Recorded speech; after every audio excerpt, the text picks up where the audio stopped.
जय भीम दोस्तों।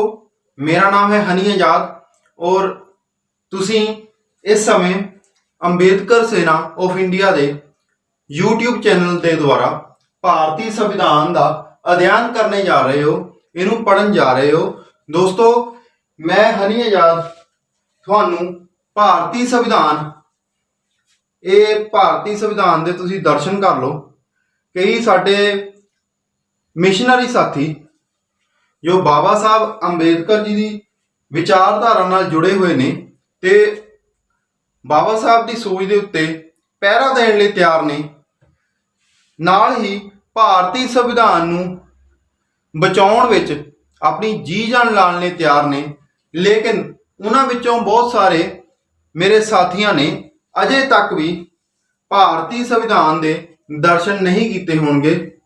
सो दोस्तों ये साडे बहुत ही मानयोग राइटर सोहन सैजल जी द्वारा जिहड़े भारतीय संविधान है उसका तर्जमा पंजाबी विच कीता गया है।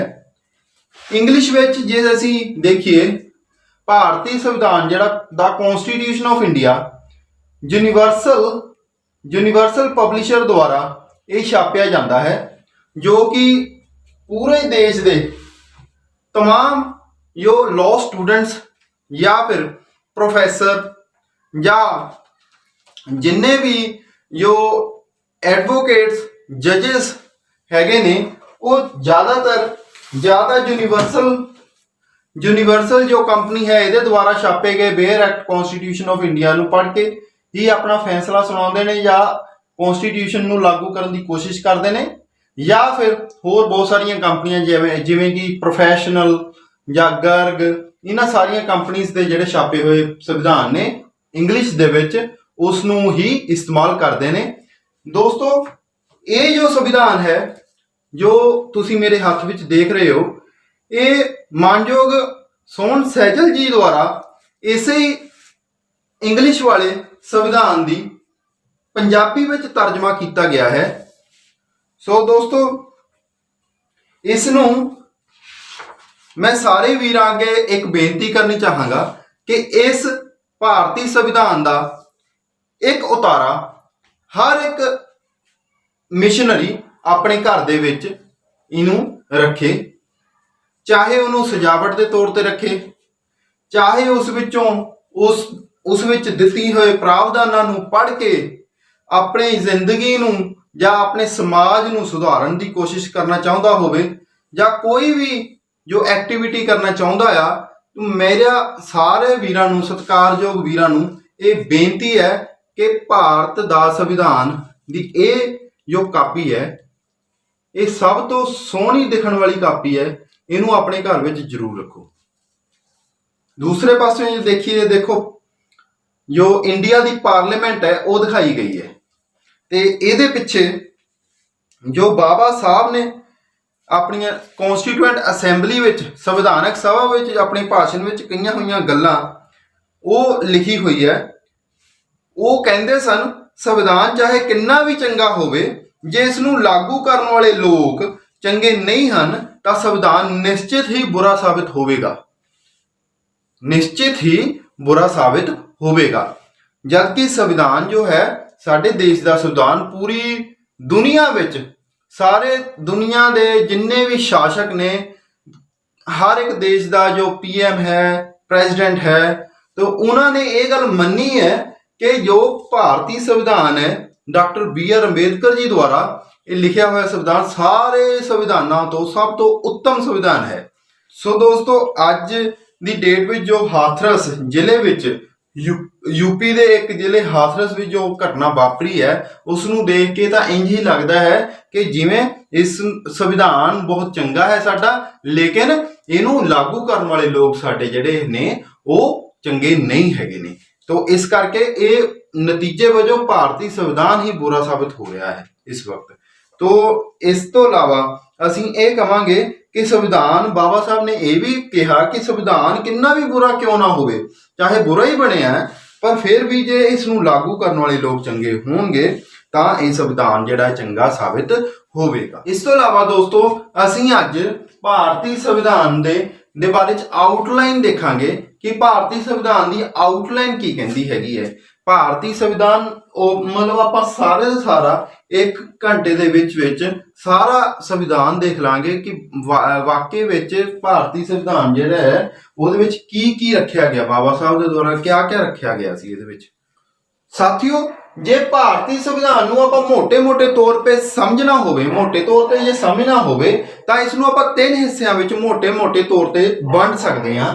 ਜਿਵੇਂ ਕਿ ਪਹਿਲਾ ਭਾਗ ਜੋ ਆਪਾਂ ਜਿਹੜੀ ਇਹਦੀ ਪਹਿਲੀ ਵੰਡ ਕੀਤੀ ਹੈ ਉਸ ਨੂੰ ਪ੍ਰਸਤਾਵਨਾ ਕਹਿ ਦਈਏ ਤਾਂ ਕੋਈ ਅਤਕਥਨੀ ਨਹੀਂ ਹੋਵੇਗੀ, ਗਲਤ ਨਹੀਂ ਹੋਵੇਗਾ, ਜਿਸ ਨੂੰ ਮਤਲਬ ਪ੍ਰੈਂਬਲ ਆਪਾਂ ਕਹਿ ਸਕਦੇ ਹਾਂ ਜਾਂ ਇੱਕ ਪ੍ਰਸਤਾਵਨਾ ਸਾਰੇ ਸੰਵਿਧਾਨ ਦਾ ਇੱਕ ਕ੍ਰਕਸ ਹੈ, ਨਿਚੋੜ ਹੈ। ਸਾਰੇ ਹੀ ਜੋ ਸਿਧਾਂਤ ਨੇ ਭਾਰਤੀ ਸੰਵਿਧਾਨ ਵਿੱਚ ਦੱਸੇ ਗਏ ਨੇ ਉਹ ਪ੍ਰਸਤਾਵਨਾ ਦੇ ਵਿੱਚ ਉਸ ਦਾ ਨਿਚੋੜ ਕੱਢ ਕੇ ਸਾਰੇ ਦੇ ਸਾਰੇ ਸੰਵਿਧਾਨ ਉੱਥੇ ਦੇ ਦਿੱਤੇ ਗਏ ਨੇ। ਉਸ ਤੋਂ ਬਾਅਦ ਦੂਜਾ ਹਿੱਸਾ ਜੋ ਮੈਂ ਡਿਵਾਈਡ ਕੀਤਾ ਭਾਰਤੀ ਸੰਵਿਧਾਨ ਨੂੰ, ਉਸ ਨੂੰ ਮੁੱਖ ਹਿੱਸਾ ਕਿਹਾ ਗਿਆ। ਮੁੱਖ ਹਿੱਸੇ ਦੇ ਵਿੱਚ ਜੇ ਦੇਖੀਏ ਤਾਂ ਇਸ ਵਿੱਚ ਪਾਰਟ 22 ਟੋਟਲ ਦੇ ਵਿੱਚ ਪਾਰਟ ਜੋ ਭਾਗ ਨੇ ਉਹ 22 ਭਾਗ ਨੇ ਇਸ ਵਿੱਚ, ਤੇ ਇਸ ਵਿੱਚ ਆਰਟੀਕਲਸ ਜਿਹੜੇ ਨੇ 1 ਤੋਂ ਲੈ ਕੇ 395 ਤੱਕ ਆਰਟੀਕਲਸ ਨੇ, 1 ਤੋਂ ਲੈ ਕੇ 395 ਆਰਟੀਕਲ ਜੋ ਇਸ ਦਾ ਹਿੱਸਾ ਬਣਦੇ ਨੇ। ਦੋਸਤੋ, ਉਸ ਤੋਂ ਬਾਅਦ 12 ਅਨੁਸੂਚੀਆਂ ਜੋ ਭਾਰਤੀ ਸੰਵਿਧਾਨ ਦੇ ਵਿੱਚ ਆਉਂਦੀਆਂ ਨੇ। ਭਾਰਤੀ ਸੰਵਿਧਾਨ ਨੂੰ ਜੇ ਮੋٹے ਤੌਰ ਤੇ ਆਪਾਂ ਵੰਡੀਏ ਤਾਂ ਇਹੀ 3 ਭਾਗ ਬਣਦੇ ਨੇ, ਪ੍ਰਸਤਾਵਨਾ, ਮੁੱਖ ਹਿੱਸਾ ਜਿਸ ਵਿੱਚ 1 ਤੋਂ ਲੈ ਕੇ 395 ਆਰਟੀਕਲ ਜੋ ਕਿ 22 ਭਾਗਾਂ ਵਿੱਚ ਮੌਜੂਦ ਨੇ, ਉਸ ਤੋਂ ਬਾਅਦ 12 ਅਨੁਸੂਚੀਆਂ। ਦੋਸਤੋ, ਅਜੇ ਤੱਕ ਅਸੀਂ ਪ੍ਰਸਤਾਵਨਾ, ਮੁੱਖ ਹਿੱਸਾ ਤੇ 12 ਅਨੁਸੂਚੀਆਂ ਵਿੱਚ ਭਾਰਤੀ ਸੰਵਿਧਾਨ ਨੂੰ 3 ਹਿੱਸਿਆਂ 'ਚ ਵੰਡਿਆ ਸੀ ਤਾਂ ਕਿ ਇਸ ਨੂੰ ਭਾਰਤੀ ਸੰਵਿਧਾਨ ਨੂੰ ਸਮਝਣਾ ਤੇ ਮਤਲਬ ਇਸ ਨੂੰ ਪੜ੍ਹਨਾ ਆਸਾਨ ਹੋ ਸਕੇ। ਸੋ ਭਾਰਤੀ ਸੰਵਿਧਾਨ ਨੂੰ ਆਪਾਂ 3 ਹਿੱਸਿਆਂ ਤੋਂ ਵੰਡਣ ਤੋਂ ਬਾਅਦ ਜਿਹੜਾ ਮੁੱਖ ਹਿੱਸਾ ਸੀ ਉਹ ਦੇਖਣ ਤੇ ਬਹੁਤ ਵੱਡਾ ਲੱਗਦਾ ਸੀ।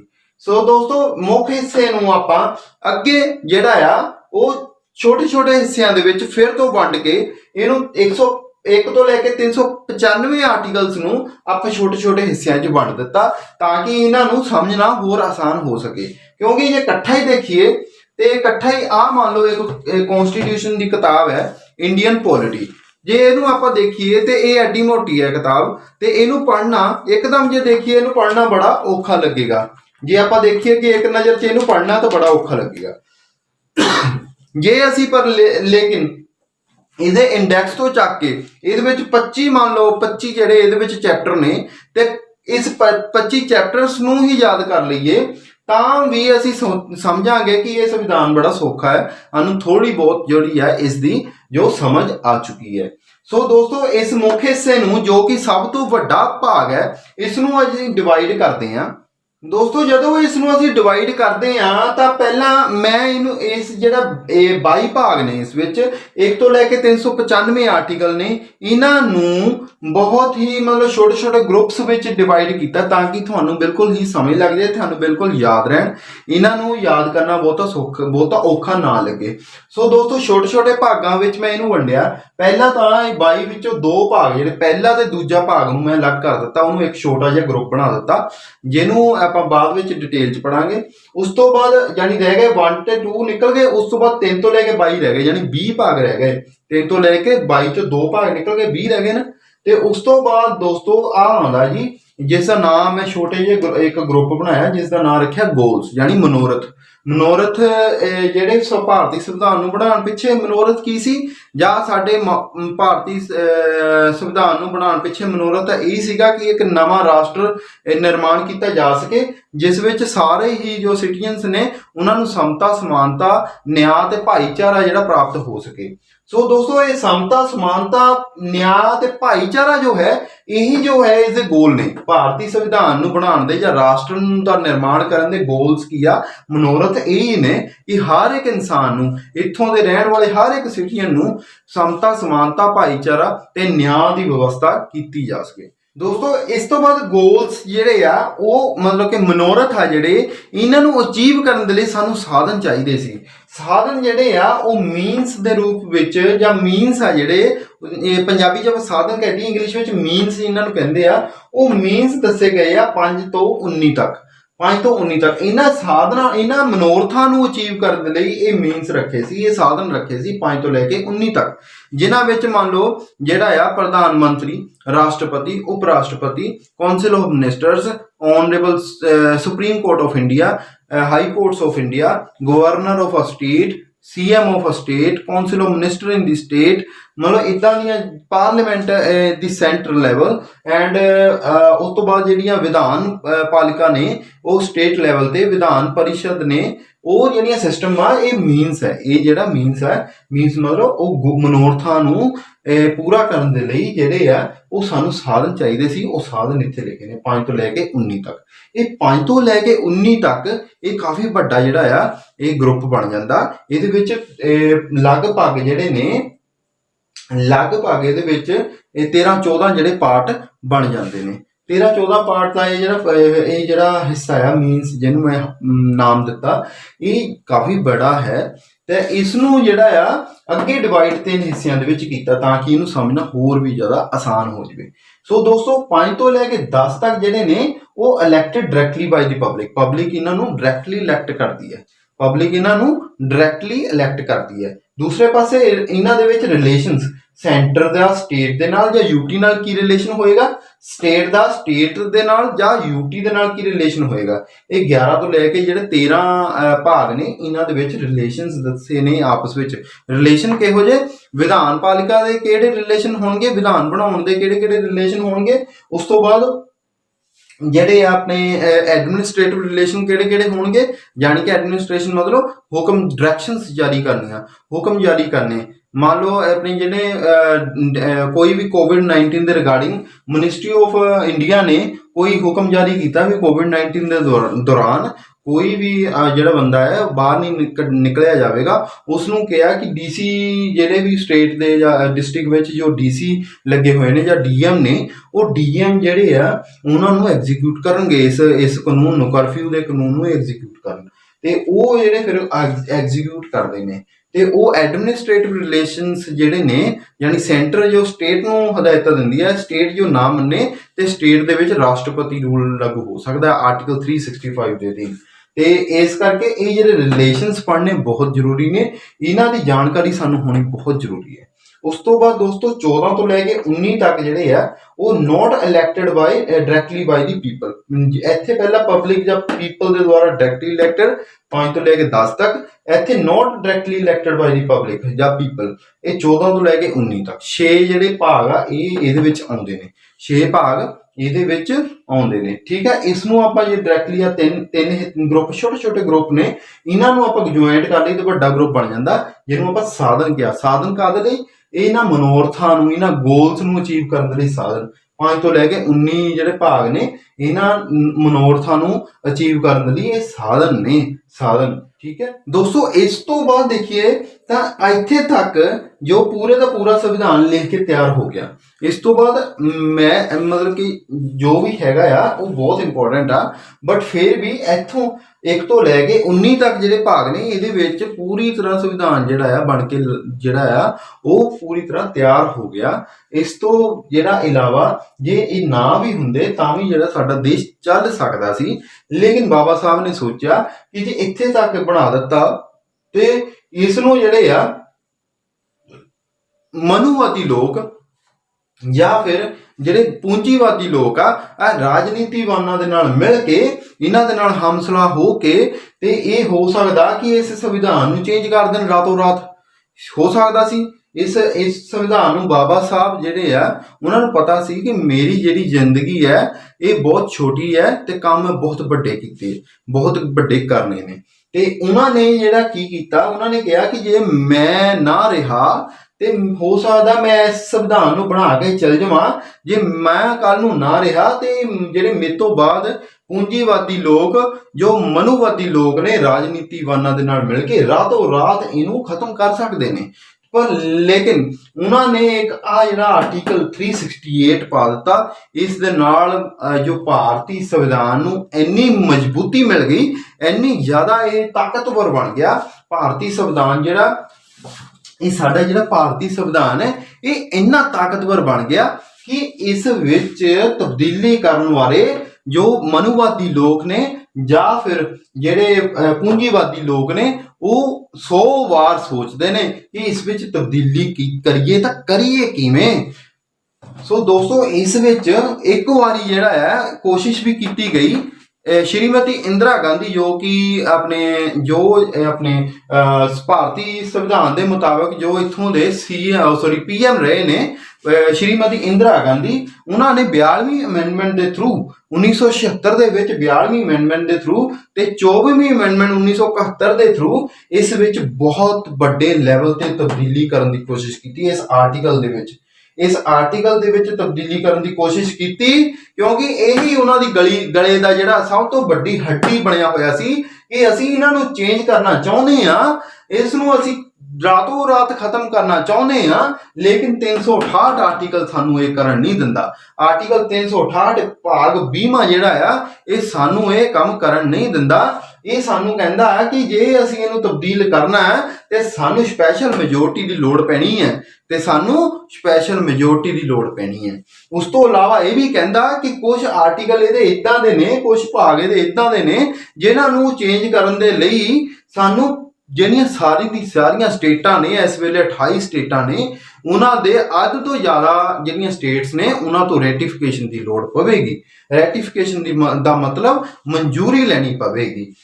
ਜੇ ਸੰਵਿਧਾਨ ਦੇ ਵਿੱਚ ਜੇ ਕੋਈ ਸ਼ੋਧ ਕਰਨੀ ਹੈ, ਇਸ ਨੂੰ ਮਿਟਾਉਣਾ, ਇਸ ਨੂੰ ਐਡ ਕਰਨਾ ਕੁਝ, ਜਾਂ ਇਸ ਵਿੱਚੋਂ ਕੁਝ ਸਬਸਟਰੈਕਟ ਕਰਨਾ, ਤੋੜਨਾ, ਮਰੋੜਨਾ, ਘਟਾਉਣਾ, ਜਮ੍ਹਾਂ ਕਰਨਾ, ਤੇ ਉਸ ਵਿੱਚ ਜਿਹੜੇ ਬਾਕੀ ਜਿਹੜੀਆਂ ਸਟੇਟਸ ਨੇ ਪੂਰੇ ਇੰਡੀਆ ਦੇ ਵਿੱਚ 28 ਸਟੇਟਸ ਨੇ ਇਸ ਵੇਲੇ, ਤੇ ਉਹਨਾਂ ਦੇ ਮੁਤਾਬਕ ਜਿਹੜੀ ਆ ਇਹ ਉਹਨਾਂ ਦੀ ਰੈਟੀਫਿਕੇਸ਼ਨ ਦੀ ਲੋੜ ਪੈ ਸਕਦੀ ਹੈ। ਰੈਟੀਫਿਕੇਸ਼ਨ ਮਤਲਬ ਉਹਨਾਂ ਦੀ ਮਨਜ਼ੂਰੀ ਦੀ ਲੋੜ ਪੈ ਸਕਦੀ ਹੈ, ਤੇ ਉਹਨਾਂ ਦੀ ਮਨਜ਼ੂਰੀ ਦੇ ਲਈ ਬਾਬਾ ਸਾਹਿਬ ਨੇ ਪ੍ਰਾਵਧਾਨ ਕੀਤਾ ਕਿ ਮੰਨ ਲਓ 28 ਸਟੇਟ ਨੇ ਤੇ ਉਹਨਾਂ ਦਾ ਅੱਧ 14 ਬਣਦਾ, 14+1 ਜਾਨੀ ਅੱਧ ਤੋਂ ਜ਼ਿਆਦਾ ਸਟੇਟਸ ਜਿਹੜੀਆਂ ਆ ਉਹ ਉਸ ਨੂੰ ਰਜਾਮੰਦ ਹੋਣ, ਉਸ ਨੂੰ ਆਪਣੀ ਪ੍ਰਵਾਨਗੀ ਦੇਣ। ਤੇ ਇਹਦਾ ਮਤਲਬ 15 ਸਟੇਟ, 28 ਵਿੱਚੋਂ 15 ਸਟੇਟ ਐਟ ਪ੍ਰੈਜ਼ੈਂਟ ਜੇ ਉਹ ਕਿਸੇ ਕੁਝ ਪ੍ਰਾਵਧਾਨਾਂ ਦੇ ਉੱਤੇ ਜੇ ਤਬਦੀਲੀ ਕੀਤੀ ਜਾਂਦੀ ਹੈ ਤੇ 15 ਸਟੇਟ ਉਹਨੂੰ ਰਜਾਮੰਦੀ ਦੇਣਗੀਆਂ, ਤਾਂ ਹੀ ਇਹ ਜਿਹੜਾ ਹੈ ਭਾਰਤੀ ਸੰਵਿਧਾਨ ਦੀ ਸੋਧ ਮੰਨੀ ਜਾਵੇਗੀ। ਤਾਂ ਦੋਸਤੋ ਇਹ ਇੰਨਾ ਇੰਪੋਰਟੈਂਟ ਆਰਟੀਕਲ ਹੈ, ਇਹ ਹੀ ਜਿਹੜਾ ਹੈ ਮਨੂਵਾਦੀ ਸਰਕਾਰਾਂ ਦੇ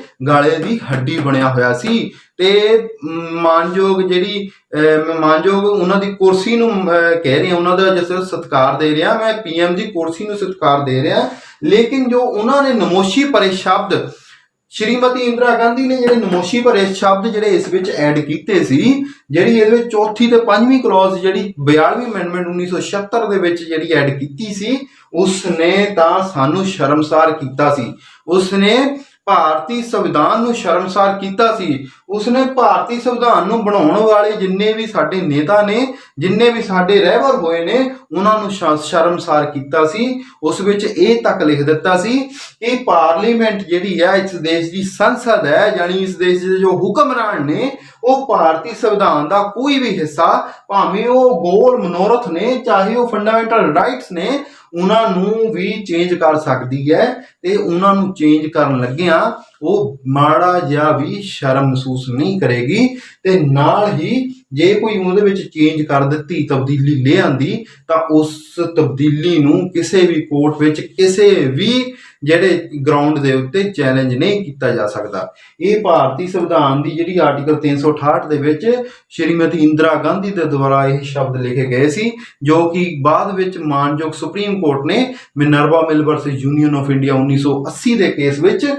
ਕੌਂਸਟੀਟਿਊਸ਼ਨਲ ਬੈਂਚ ਬਿਠਾ ਕੇ ਇਹ ਕਿਹਾ ਕਿ ਇਹ ਬਹੁਤ ਭੈੜੇ ਸ਼ਬਦ ਯੂਜ਼ ਕੀਤੇ ਗਏ ਨੇ।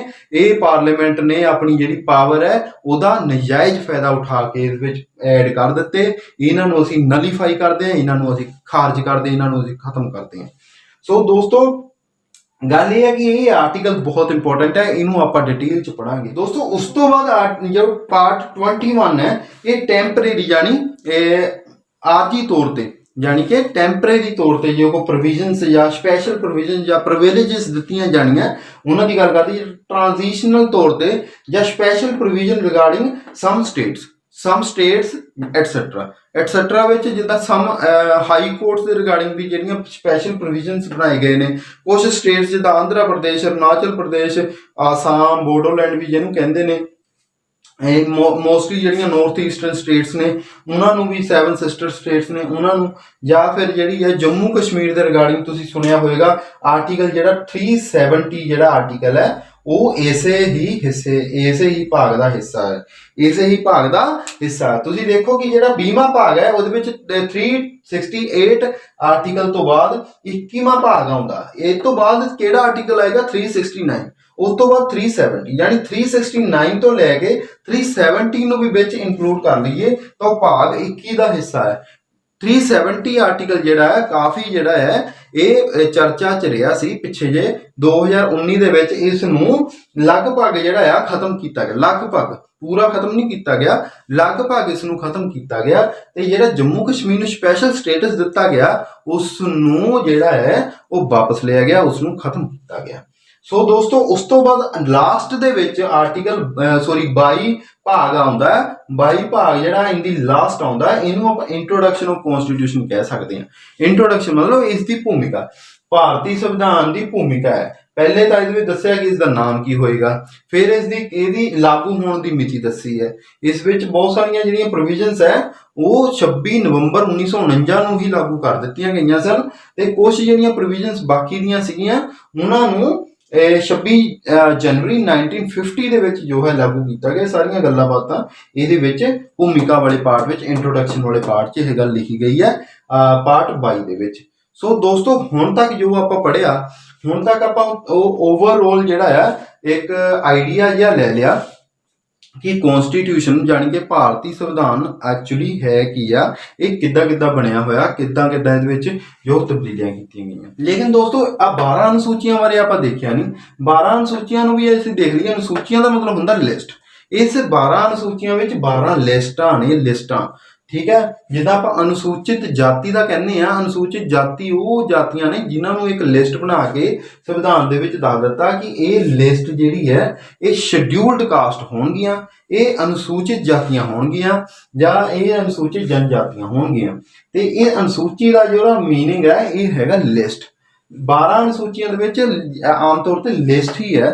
ਜਿੱਦਾਂ ਕਿ ਆਪਾਂ ਦੇਖ ਲਈਏ ਕਿ ਜਿਹੜੀ ਸੰਸਦ ਹੈ ਇਹਦੇ ਵਿੱਚ 2 ਸਦਨ ਨੇ, ਇੱਕ ਲੋਕ ਸਭਾ ਤੇ ਦੂਸਰਾ ਰਾਜ ਸਭਾ।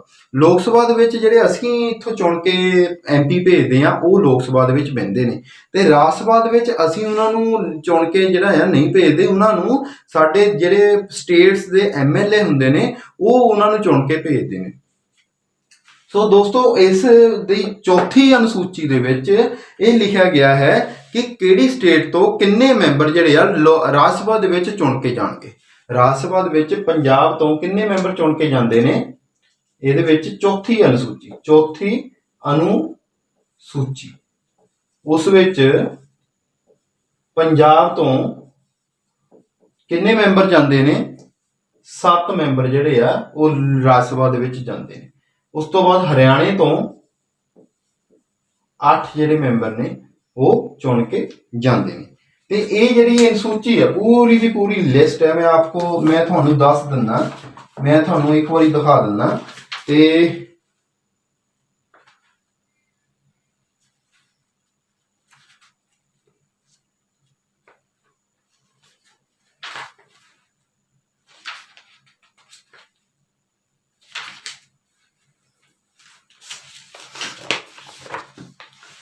ਦੋਸਤੋ ਆ ਦੇਖੋ ਇਹ 4th ਸ਼ਡਿਊਲ ਹੈਗਾ। ਇਹ 4th ਸ਼ਡਿਊਲ ਵਿੱਚ allocation of seats in the council of states. Council of state ਨਾਲ ਰਾਜ ਸਭਾ ਦੇ ਵਿੱਚ ਸੀਟਸ ਦਾ ਐਲੋਕੇਸ਼ਨ ਜਾਣੀ ਬਟਵਾਰਾ ਜਿਹੜੀ ਇਹ ਹੈਗੀ ਆ, ਇਹ ਆਂਧਰਾ ਪ੍ਰਦੇਸ਼ ਨੂੰ ਜਿਹੜੀਆਂ ਦਿੱਤੀਆਂ ਗਈਆਂ ਨੇ, ਇਹ 11 ਸੀਟਸ ਦਿੱਤੀਆਂ ਗਈਆਂ ਨੇ। ਆਂਧਰਾ ਪ੍ਰਦੇਸ਼ ਨੂੰ 11 ਸੀਟਸ ਦਿੱਤੀਆਂ ਗਈਆਂ ਨੇ। ਉਸ ਤੋਂ ਬਾਅਦ ਜਿਹੜੀ ਹੈ ਆਪਣੇ ਤੇਲੰਗਾਨਾ ਨੂੰ ਇਹ 7 ਸੀਟਸ ਦਿੱਤੀਆਂ ਗਈਆਂ ਨੇ। ਤੇਲੰਗਾਨਾ ਨੂੰ 7 ਸੀਟਸ ਦਿੱਤੀਆਂ ਗਈਆਂ ਨੇ। ਉਸ ਤੋਂ ਬਾਅਦ ਅਸਾਮ ਨੂੰ ਵੀ ਜਿਹੜੀ 7 ਸੀਟਸ ਦਿੱਤੀਆਂ ਗਈਆਂ ਨੇ।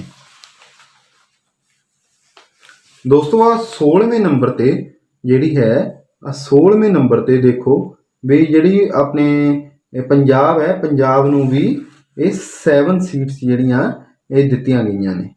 ਤੇ ਉੱਪਰ ਹਰਿਆਣੇ ਨੂੰ ਦੇਖ ਲਈਏ ਤੇ ਹਰਿਆਣੇ ਨੂੰ ਜਿਹੜੀਆਂ ਨੇ ਸੋਰੀ 5 ਸੀਟਸ ਜਿਹੜੀਆਂ ਦਿੱਤੀਆਂ ਗਈਆਂ ਨੇ।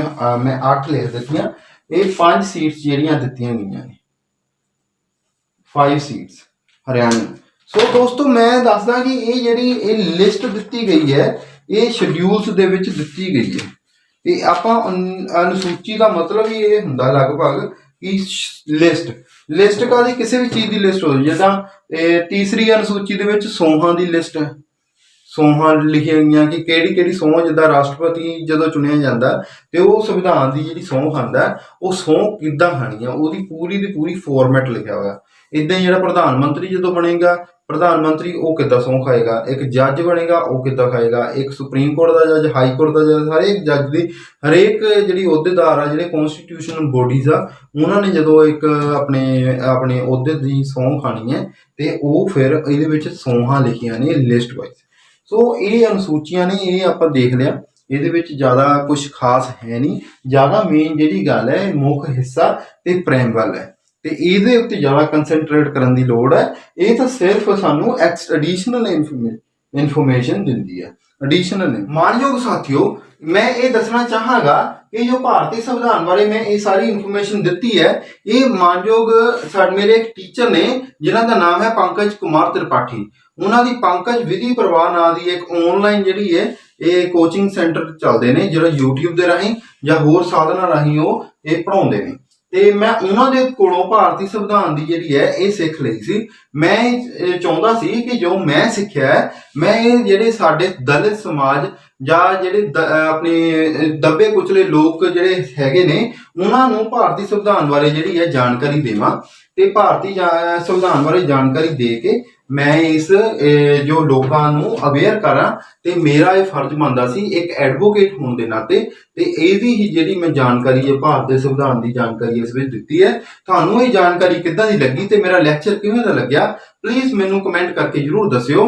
ਤੇ ਮੈਂ ਇਸ ਤੁਹਾਡੇ ਕਮੈਂਟਸ ਦੀ ਬਹੁਤ ਹੀ ਦਿਲੋਂ ਜਿਹੜੀ ਹੈ ਉਡੀਕ ਵਿੱਚ ਰਹਾਂਗਾ। ਤੇ ਦੋਸਤੋ, ਇਸ ਜੋ ਚੈਨਲ ਨੂੰ ਅੰਬੇਦਕਰ ਸੇਨਾ ਆਫ ਇੰਡੀਆ ਦੇ ਜੋ ਚੈਨਲ ਨੂੰ ਰਜਿਸਟਰਡ ਪੰਜਾਬ ਜਿਹੜੀ ਹੈਗੀ ਇਹ ਸੰਸਥਾ ਹੈਗੀ ਹੈ, ਇਹ ਆਰਗੇਨਾਈਜੇਸ਼ਨ ਹੈ, ਇਹ ਹਾਥਰਸ ਵਰਗੇ ਜਿਹੜੇ ਆਪਣੇ ਘਿਨੌਣੇ ਰੇਪ ਦੇ ਜੋ ਹਾਦਸੇ ਹੋਏ ਆ, ਇਸ ਵਿੱਚ ਵੀ ਆਪਣੀ ਆਵਾਜ਼ ਪੂਰੀ ਤਰ੍ਹਾਂ ਬੁਲੰਦ ਕਰਦੀ ਆਈ ਹੈ। ਤੇ ਬਹੁਤ ਸਾਰੇ ਫੰਕਸ਼ਨ, ਬਹੁਤ ਸਾਰੇ ਜਿਹੜੇ ਨੇ ਰੋਸ ਮਾਰਚ, ਰੋਸ ਪ੍ਰਦਰਸ਼ਨ, ਕੈਂਡਲ ਮਾਰਚ ਬਹੁਤ ਸਾਰੇ ਕਰ ਚੁੱਕੀ ਹੈ, ਹਮੇਸ਼ਾ ਧਰਨੇ ਤੇ ਰਹਿੰਦੇ ਨੇ। ਤੇ ਮੈਂ ਉਹਨਾਂ ਸਾਰੇ ਸਾਥੀਆਂ ਦਾ ਬਹੁਤ ਤਹਿ ਦਿਲੋਂ ਸ਼ੁਕਰਗੁਜ਼ਾਰ ਹਾਂ ਜਿਨ੍ਹਾਂ ਨੇ ਮਤਲਬ ਕਿ ਇੰਨੀ ਇਕੱਠੇ ਕੀਤੇ ਨੇ, ਇੰਨਾ ਜੋ ਯੂਥ ਨੂੰ ਇਕੱਠਾ ਕੀਤਾ। ਤੇ ਮੈਨੂੰ ਇਹ ਜ਼ਰੂਰ ਦੱਸਿਓ ਕਿ ਇਸ ਚੈਨਲ ਦੇ ਬਾਰੇ ਤੁਹਾਡੀ ਕੀ ਰਾਏ ਹੈ, ਤੇ ਤੁਹਾਨੂੰ ਇਹ ਜੋ ਜਾਣਕਾਰੀ ਦਿੱਤੀ ਹੈ ਕਿਵੇਂ ਦੀ ਲੱਗੀ। ਇਹ ਸਾਡੇ ਚੈਨਲ ਨੂੰ ਜ਼ਰੂਰ ਸਬਸਕ੍ਰਾਈਬ ਕਰਿਓ। ਮੇਰੀ ਤਹਿ ਦਿਲੋਂ ਤੁਹਾਨੂੰ ਸਾਰਿਆਂ ਨੂੰ ਧੰਨਵਾਦ ਕਹਿਣਾ ਚਾਹਾਂਗਾ। Thank you so much.